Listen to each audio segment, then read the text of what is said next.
Bonjour, gestion électronique des données, chapitre 2, les ordres de classement.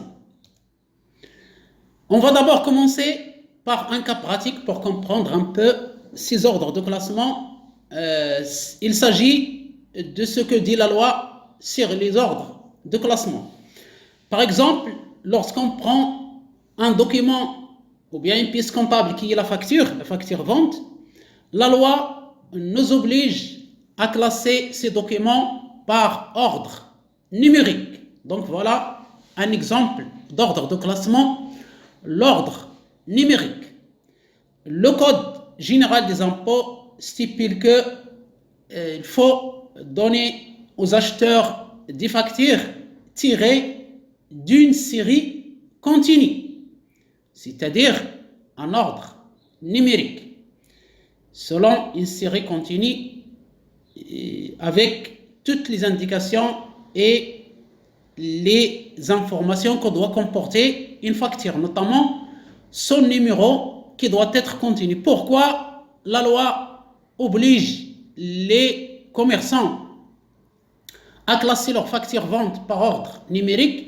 C'est pour effectuer des contrôles fiscaux, c'est-à-dire on va contrôler la continuité des numéros des factures. Lorsqu'un numéro de facture manque, ça veut dire que le commerçant n'a pas déclaré sa facture et par conséquent, il n'a pas payé le montant de la TVA à l'État et aussi il n'a pas comptabilisé cette facture, c'est-à-dire l'IR, l'impôt sur le revenu ou bien l'impôt sur les sociétés, l'IS, a été diminué des montants de cette facture.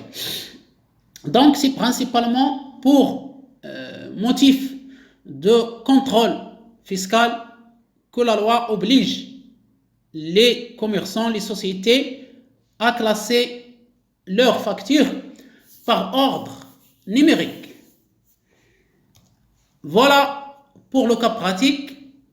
Concernant les ordres de classement selon la théorie, il y a plusieurs ordres ou bien modes de classement qu'on peut citer. Chacun peut citer ces ordres de classement selon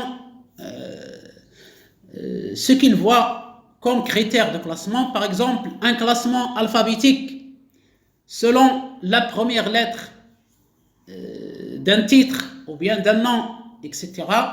Un classement numérique selon les numéros, un classement idéologique ou thématique selon le sujet. Classement alphanumérique, ce sont des classements dérivés, c'est-à-dire mixtes.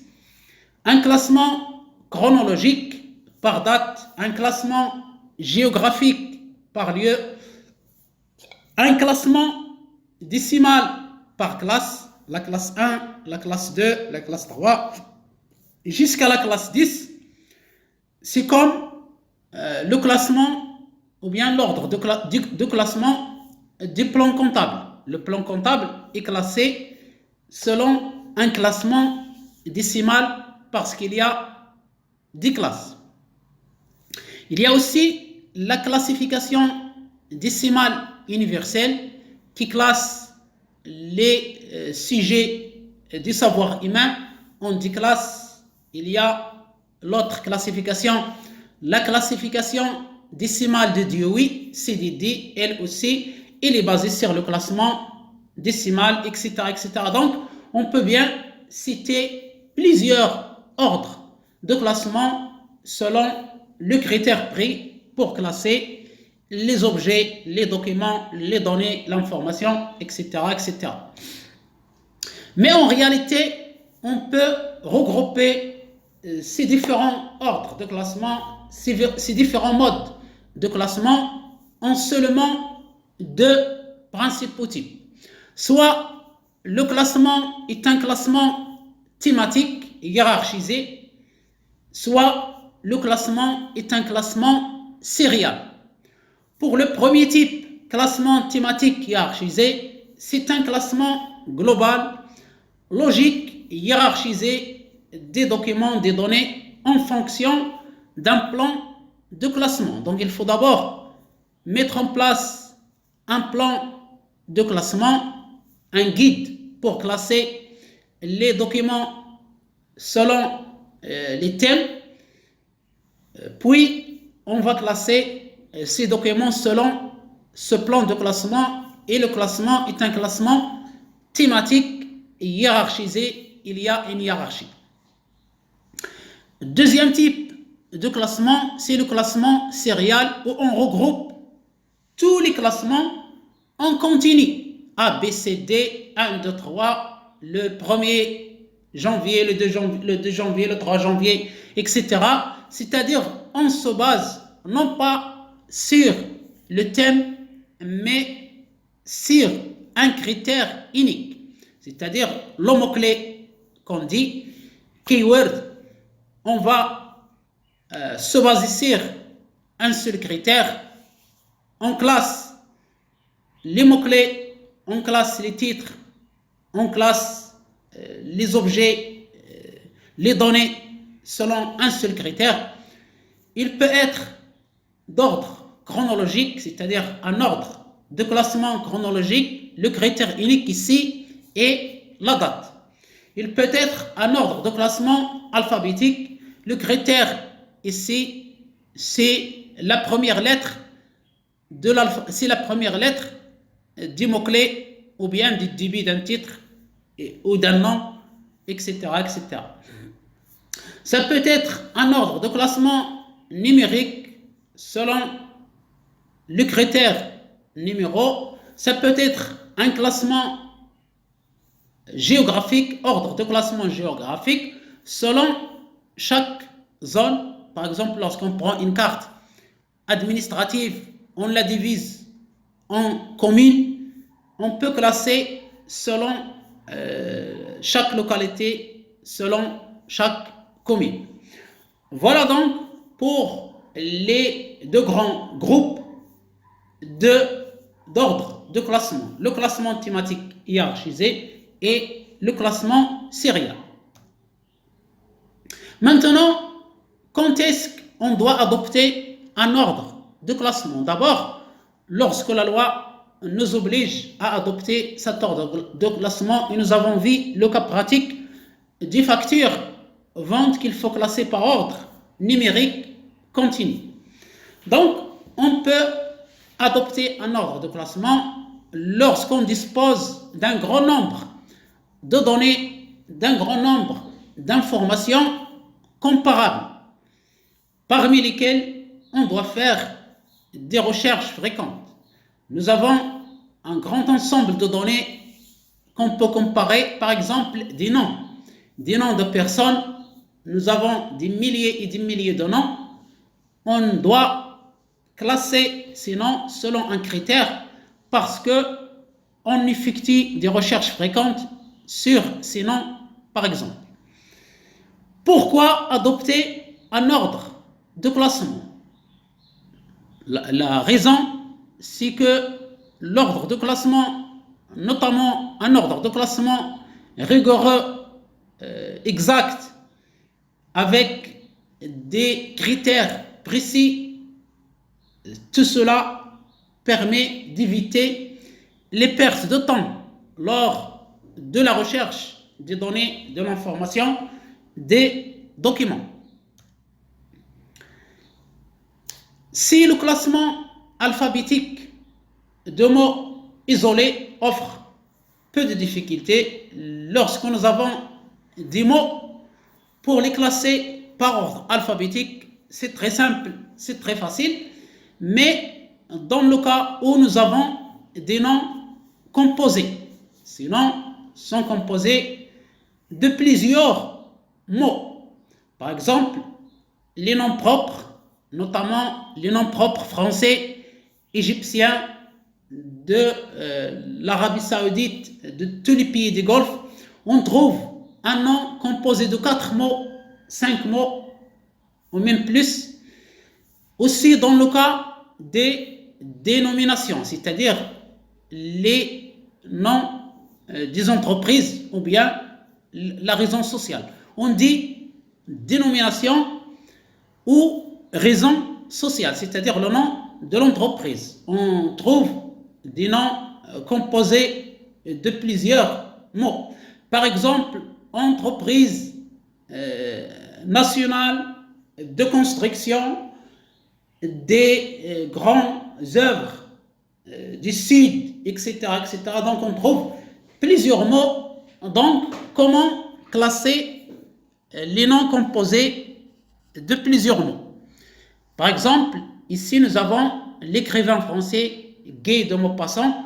Est-ce qu'on va classer par la lettre G, Guy, ou bien par la lettre D, de, ou bien par la lettre M? Tout ça, on doit savoir comment classer ces noms composés pour éviter les ambiguïtés et donc pour faciliter la recherche. On doit appliquer des principes et des règles uniformes. Par conséquent, il faut adopter une norme. Qu'est-ce qu'une norme? C'est l'ensemble des règles qui ont été normalisées selon une norme. Qui fait les normes? Ce sont des organismes spécialisés. Il y a des organismes nationaux comme l'AFNOR en France, l'Association française de normalisation. Il y a les organismes internationaux comme l'ISO, International Standard Organization, l'organisation internationale de normalisation. Et vous entendez par les normes ISO, c'est l'organisation internationale. Il y a une norme française qui porte le numéro Z44001, édité en novembre 1995, intitulé Technologie de l'information, classement alphabétique des dénominations.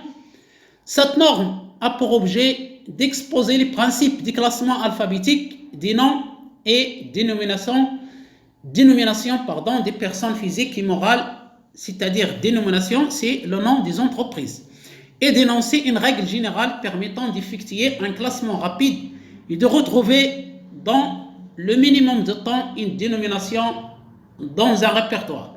Donc, nous avons établi une norme pour faciliter l'ordre de classement alphabétique des noms composés.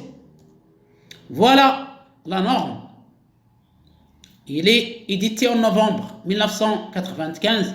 Il est maintenant annulé. On va discuter de ça dans quelques instants. Cette norme nous dit que le classement alphabétique des dénominations doit prendre en considération quelques règles. Les prénoms sont inscrits entre parenthèses après le nom, c'est-à-dire le patronyme. Par exemple, pour Jacques Martin, on va écrire Martin, puis Jacques, entre parenthèses, Jacques c'est le prénom et Martin c'est le nom patronymique. Une fois ces dénominations précisées, on classe par ordre alphabétique A, B, C, D, sans tenir compte des accents, des apostrophes, ni des traits d'union. Cette norme distingue la rubrique et le mot directeur. La rubrique, c'est quoi? C'est l'ensemble de mots agencés et ayant un sens. C'est un ensemble de mots qui ne peuvent être dissociés sous peine de ne plus avoir de sens. Donc la rubrique, c'est tout simplement le nom composé, la dénomination complète de l'entreprise, et on passe au mot directeur qui est le mot d'une rubrique retenu comme mot principal pour le classement. Le mot directeur, c'est-à-dire le mot-clé, keyword, est le mot le plus important dans une rubrique, raison sociale ou dénomination, sur lequel est basé le classement alphabétique.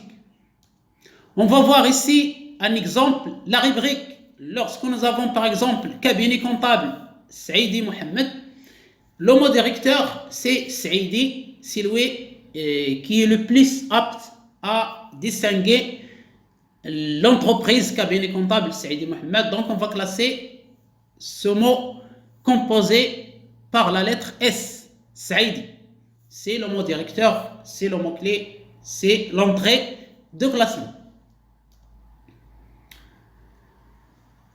Voilà, on va critiquer d'abord maintenant la norme Z44001 qui donne des règles de classement des noms composés. Cette norme a été annulée. Le classement alphabétique à l'aide de l'utilisation du mot directeur est désormais remplacé par les techniques informatiques de recherche plein texte. C'est ce qu'on appelle en anglais full text search. Cette recherche plein texte est une technique de recherche dans un document électronique ou bien une base de données textuelle qui consiste pour le moteur de recherche, par exemple Google, à examiner tous les mots de chaque document enregistré et à essayer de les faire correspondre à ceux fournis par l'utilisateur. Si vous tapez, par exemple, pour le nom gay de Maupassant, si vous tapez, par exemple, sur Google gay, tout simplement, ou bien gay 2, il va vous donner gay de Maupassant par la technique de recherche plein texte. Par contre, pour le classement traditionnel selon la norme française Z44001, si vous tapez gay 2, vous n'allez rien trouver et le résultat de recherche sera néant. Voilà donc pour cette recherche, pour appliquer des normes au classement. Tout ça s'est dépassé parce que l'informatique est très développée maintenant. Il permet la recherche plein texte. Il y a maintenant l'intelligence artificielle. On parle des applications comme ChatGPT. On parle de plusieurs choses que fait l'intelligence artificielle. Il suffit d'énoncer une voix, un mot comme ça à l'ordinateur, c'est-à-dire épeler un nom et l'ordinateur va le chercher là où il est, sans normes, sans rien. Il y a des algorithmes, il y a de l'intelligence artificielle dedans. Donc je crois que ces normes sont un peu dépassées par la technologie informatique. Passons maintenant à quelques ordres de classement. Il y a le classement alphabétique. Il s'effectue en appliquant la suite logique des lettres de l'alphabet A, B, C, D, E, F jusqu'à Z. Il y a 26 lettres dans l'alphabet français. Le principe, la liste alphabétique de rubriques, le plus souvent les réseaux sociaux, est obtenu après avoir procédé à leur indexage, c'est-à-dire on choisit le mot directeur et on classe par ordre alphabétique. Indexer une rubrique, c'est déterminer le mot directeur, le mot-clé de la rubrique, c'est-à-dire le nom par exemple, et le placer au début. Gay de Maupassant, on va placer Maupassant au début et après gay 2 entre parenthèses. Le classement numérique, il consiste à attribuer un numéro à chaque dossier dans l'ordre croissant des nombres à leur arrivée 1, 2, 3, 4, 5 jusqu'à l'infini. Un numéro est attribué à chaque document, à chaque dossier en fonction de l'ordre chronologique d'arrivée. Pour retrouver rapidement un dossier, il est nécessaire d'établir un répertoire alphabétique. Par exemple, si le dossier numéro 1 concerne la comptabilité, le dossier numéro 2 concerne l'informatique, le dossier numéro 3 concerne achat, on va mettre un répertoire. On va commencer par achat A, achat. Devant le terme achat, on va mettre numéro 3, c'est-à-dire numéro du dossier, puis comptabilité C, numéro 2, puis informatique I, numéro 1. Donc, c'est ça le répertoire alphabétique. On va inverser les rôles, on va classer par ordre alphabétique du contenu des dossiers et devant chaque terme, chaque mot-clé, on va mettre le numéro ou bien les numéros des dossiers correspondants. Tout ça pour faire un outil de recherche pour retrouver rapidement un dossier parce qu'on ne peut pas mémoriser les numéros de dossier. Le classement thématique ou idéologique, il s'agit de ranger les documents par sujet ou par thème. On trouve ça, par exemple, dans les librairies qui ont l'accès libre, c'est-à-dire vous entrez dans une librairie, vous allez directement dans le rayonnage économie, par exemple, ou bien le rayonnage roman, vous allez trouver les documents qui parlent de l'économie, par exemple, dans un coin, les romans de fiction dans un coin, les mathématiques dans un autre coin, etc., etc. C'est le classement thématique ou idéologique. Le classement géographique, c'est un classement par zone géographique, par pays, par exemple, par région, par département, par ville, par commune, etc., etc. Et au sein de chaque zone, les éléments sont classés par ordre alphabétique ou numérique ou chronologique, ça dépend des critères de classement, c'est-à-dire un sous-classement. Le classement chronologique, c'est par date, c'est un classement numérique par date, que ce soit le jour, c'est-à-dire la date complète, par exemple le 14 février 2023, par exemple l'année seulement 2023, 2024, 2025, par mois, et même on peut mettre par heure, etc., etc. Le classement est effectué à partir de la date de réception d'un document reçu et à partir de la date d'envoi d'un document envoyé. Exemple, les revues par exemple, les journaux sont classés par ordre chronologique. Pour les revues mensuelles, on les classe de janvier à décembre et ensuite par année, et comme ça on peut trouver rapidement une revue qui est parue par exemple en janvier 2024 ou je ne sais pas, n'importe quelle date. Le classement alphanumérique, c'est un classement dérivé, c'est un classement mixte entre le classement alphabétique et le classement numérique. C'est une combinaison. Et comment on fait le classement alphanumérique? On va d'abord classer par ordre alphabétique, c'est-à-dire à la lettre, et on attribue ensuite un numéro en fonction de la date d'arrivée pour effectuer le classement numérique par date. Par exemple, j'ai des groupes G1, G2, G3, G4. Donc voilà, le classement j'ai encore des groupes F, F1, F2, F3, F4. J'ai les groupes D, D1, D2, etc. Donc je peux classer par ordre alphabétique d'abord D, F, G, ensuite à l'intérieur par ordre numérique D1, D2, D3, etc. On passe maintenant aux choses pratiques. On va effectuer un TP, un travaux pratique. On va voir comment classer les dossiers achats au sein d'un service achat d'une entreprise. On doit classer ces dossiers par ordre numérique, c'est-à-dire un ordre de classement numérique, mais on doit établir un outil de recherche, c'est-à-dire un répertoire alphabétique des articles achetés. Donc, nous avons des dossiers numérotés 1, 2, 3, 4, 5, 6. Le dossier 1, nous avons acheté des ordinateurs. Le dossier 2, nous avons acheté des papiers A4.